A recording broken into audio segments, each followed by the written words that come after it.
ప్రపంచంలో గొప్ప తెలివితేటలు అదొకటే. మేక మీద చాలా శక్తి ఉంటుంది.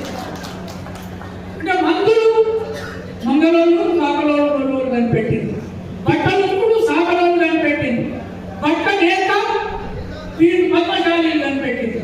మనం ఒక పని ఇవాళ నాకు తెలిసి ఉత్తరప్రదేశ్లో, బీహార్లో నేను రాష్ట్రాలు దేశాలు తిరుగుతున్నాను. అక్కడ ఇదే కాకై కమ్యూనిటీ ఎస్సీలో ఉన్నారు, ఐఏఎస్ అయ్యారు, ఐపీఎస్ అయ్యారు. కానీ ఇక్కడ బీసీలలో ఉన్నందువల్ల నేను యూనివర్సిటీలో ఉన్నప్పుడు లెక్క చూస్తే బీసీ ఏ గ్రూప్లో చాకలోళ్ళకి ఏ గ్రూప్లో ఈ అక్కడి నుంచి వచ్చిన చాలా మంది శాతానికులను కూడా ఉన్నారు. అట్లాంటి వాళ్ళకి ఎక్కువ సీట్ వస్తుంది. దానికి ఒకే ఒక మార్గం సొల్యూషన్ ఏంటి అంటే ఇప్పుడు నిజంగానే కాకని మంగళ కులాలు.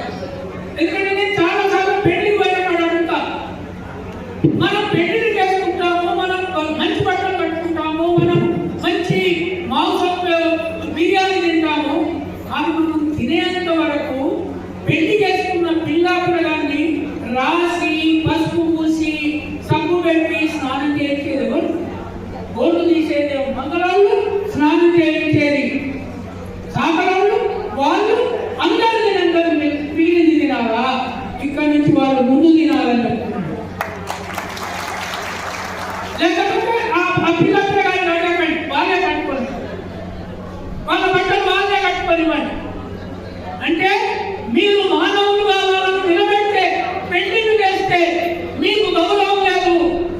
మాకు కూడా సిగ్గు ఉండాలి కదా, మాకు ఆయన కూడా సిగ్గు ఉండాలి కదా. అందుకే ఈ రాష్ట్రాన్ని మార్చాలంటే నేను ముఖ్యమంత్రిని మగంలో కోరిన ఆయన ఈ నెల 18వ తారీఖు నాడు దొడ్డికొమ్మలయ్యే పేరు వరంగల్లో వచ్చే విమానాశ్రయాన్ని పెట్టాలని చెప్పాడు.